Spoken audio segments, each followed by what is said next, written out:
Aujourd'hui, je voulais vous parler d'un sujet important qui est de savoir quelle attitude à avoir quand on commence un nouveau job. Alors l'idée de la vidéo m'est venue parce que récemment dans mon job, il y a une personne qui est arrivée en décembre, qui est arrivée à un poste haut placé et qui n'a pas été gardée dans l'entreprise, donc qui n'a pas été conservée. Donc cette personne-là, elle a fait tout ce qu'il ne fallait pas faire quand on commence un job. Et je trouvais ça intéressant d'en faire une vidéo et de vous décortiquer pour moi quelles ont été les erreurs majeures qu'il a commises, parce que c'est un homme, et comment nous, on peut faire en sorte pour d'éviter ces erreurs-là, pour mettre toutes les chances de son côté quand on commence un job et gagner en influence. Alors, euh, dans les erreurs majeures qu'il a fait, la première erreur, ça a été de prendre de haut les équipes qui étaient déjà en place. C'est-à-dire qu'il est arrivé, il y avait déjà, même si c'était le supérieur hiérarchique de nombreuses équipes, euh, il n'a pas eu l'intelligence de créer un lien avec ces équipes-là. Et donc il s'est tout de suite mis à dos, il a tout de suite créé de la méfiance au sein des gens qui étaient sous lui, qui fait qu'il n'a pas créé un lien et une cohésion forte. Et parce qu'il a été, je pense, un peu maladroit dans sa communication. Je pense qu'il était aussi dans une position de force parce qu'il avait le pouvoir. Mais derrière ça, il s'est coupé un lien fondamental. Il n'a pas pu se reposer sur des équipes existantes qui connaissent son périmètre et qui connaissent l'entreprise depuis de nombreuses années. Et ça lui a généré une mauvaise influence et un bad buzz au sein de ces équipes-là. Donc il faut vraiment, quand on arrive sur un nouveau job, peu importe son niveau hiérarchique, peu importe le niveau hiérarchique des gens autour de vous, il y a forcément des gens qui vont vous apporter des choses, même si ils sont en dessous de vous, ils sont 2 niveaux en dessous de vous, ou 2 niveaux au-dessus de vous, ils ont une connaissance d'entreprise, ils ont une connaissance des process, et c'est hyper précieux quand on commence un job. Ils vous donneront forcément des informations qui vous aideront à prendre votre job et le périmètre qui vous concerne, peu importe votre niveau. Hein, mais voilà. Donc bien évidemment, pas de mépris, pas d'obsession du pouvoir quand on arrive. Il faut être vraiment profil bas, faire preuve d'une humilité sans faille, parce que ça peut vite se retourner contre soi. Donc ça, c'est la première erreur qu'il a commise. Ensuite, la deuxième erreur, c'est qu'il a vraiment manqué d'observation, d'écoute et de silence. Il est arrivé et au bout de quelques jours, il avait déjà envie de changer des choses. Il écoutait, moi j'ai fait des points avec lui et très vite, j'avais pas l'impression qu'il m'écoutait, j'avais pas l'impression qu'il intégrait certaines choses et qu'il était déjà en contradiction, en refus de ce que je lui disais. Euh, donc c'est fondamental quand on arrive de se taire, d'observer le fonctionnement de la boîte, d'observer comment les gens travaillent et de s'adapter en conséquence. Il y a un bouquin qui illustre bien l'état d'esprit à avoir quand on rentre dans une entreprise. Enfin, c'est pas vraiment l'état d'esprit, mais qui raconte un peu ce que c'est qu'une entreprise. Alors, le bouquin, c'est Le pouvoir des habitudes de Charles Duhigg. Et dans ce livre, Charles Duhigg raconte que une entreprise, c'est une accumulation d'habitudes. C'est une histoire, un historique d'habitudes, c'est un historique d'habitudes bonnes ou mauvaises, hein, mais voilà, c'est une accumulation d'une culture qui s'est construite autour d'habitudes, autour de personnalités, et vous avez besoin de comprendre où vous avez atterri, de comprendre comment fonctionne l'organisation dès que vous prenez votre job.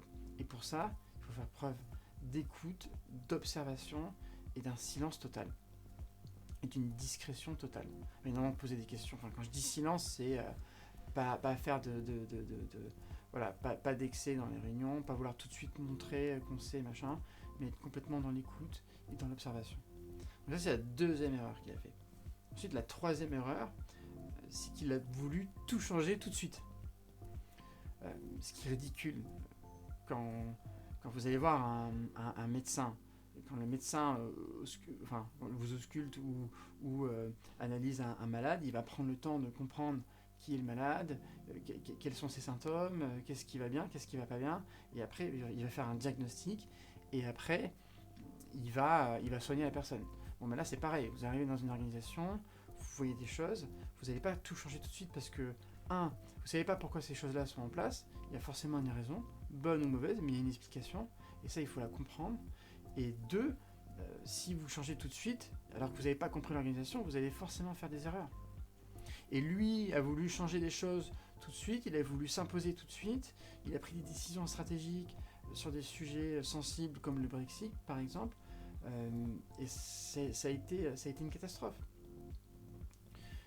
Je pense même que l'entreprise a perdu de l'argent là-dessus, enfin je raconte pas, et bien évidemment ça reste confidentiel, mais ça, il faut vraiment faire attention à ça.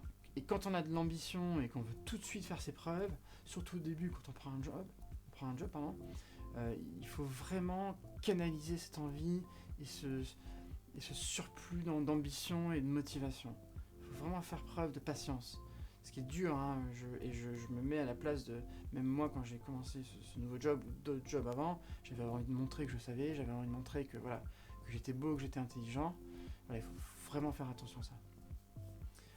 Quatrième erreur, récurrente et qu'on fait tous, il parlait tout le temps de son ancien job. Tout le temps.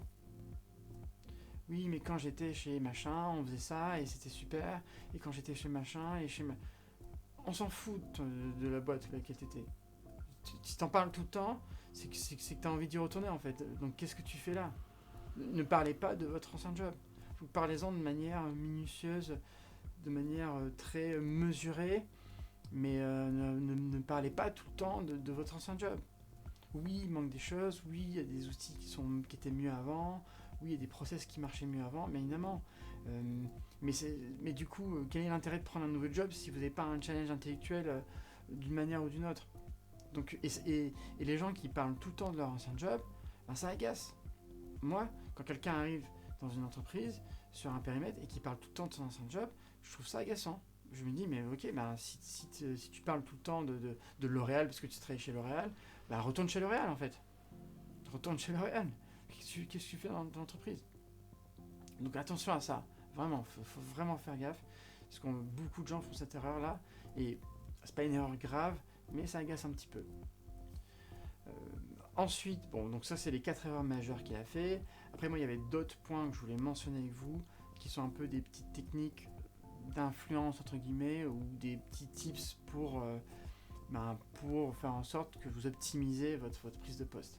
Le premier conseil, le premier point important, c'est de rencontrer un maximum de personnes. Donc essayez de faire des déjeuners ou des réunions en one-to-one comme on dit, pour échanger sur quelle est l'organisation, qui sont les personnes influentes, comment marche tel process, quels sont les enjeux stratégiques, quelle est la vision, etc. Et le meilleur moyen de le faire, c'est de voir les gens les uns après les autres en one-to-one, que ce soit de manière formelle ou de manière informelle. Moi j'aime bien aller prendre un café avec les gens. En ce moment il y a le Covid donc c'est compliqué, mais quand il n'y a pas le Covid, faire un déjeuner, c'est sympa parce que ça permet de créer un lien autre que professionnel. Puis ça permet aussi de rencontrer des gens intéressants. Donc ça vraiment je vous encourage à le faire, à multiplier les rencontres, les points de contact, les échanges informels. Ça vous mettra en confiance dans votre job.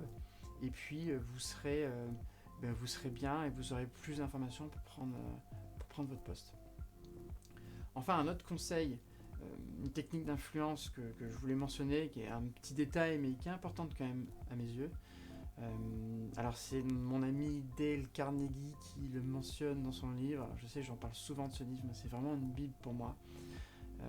C'est l'importance de mémoriser les prénoms des gens.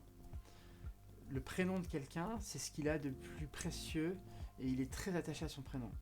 Quand on se rappelle de notre nom de famille, finalement, ça ne fait pas grand-chose. Et quand les gens se rappellent de notre prénom, on est tout de suite touché que la personne mentionne notre prénom. Donc c'est une vraie technique d'influence à mettre en place quand vous prenez un job, de vous rappeler et d'essayer de mémoriser un maximum de prénoms pour vous rappeler le prénom des gens. Puis après, le lendemain ou quelques jours après, recroiser la personne et dire comment ça va Sylvie, comment ça va Marc, comment ça va Laetitia, etc. etc. Les gens seront touchés inconsciemment par cette attitude-là. D'ailleurs, dans le livre, il mentionne que Roosevelt, quand il était en campagne et quand il a été président, enfin pendant sa vie politique, il était capable de mémoriser plus de 50 000 prénoms. Parce qu'il avait compris que c'était vraiment que ça touchait les gens de mémoriser leurs prénoms, et donc il était capable effectivement de mémoriser autant de prénoms. Alors 50 000 prénoms c'est beaucoup, on est d'accord, mais essayez d'en mémoriser un maximum, et les gens seront sensibles à ça. Et après, de manière plus générale, voilà, je suis convaincu que l'humilité, que construire une notion de soft power dans votre prise de poste, c'est important. Vous êtes dans une phase de séduction, donc vous devez séduire les gens par votre personnalité, par vos compétences, tout en étant discret dans votre attitude pour pas générer de l'agacement, pas générer des interrogations, et voilà. Et tout se passera bien.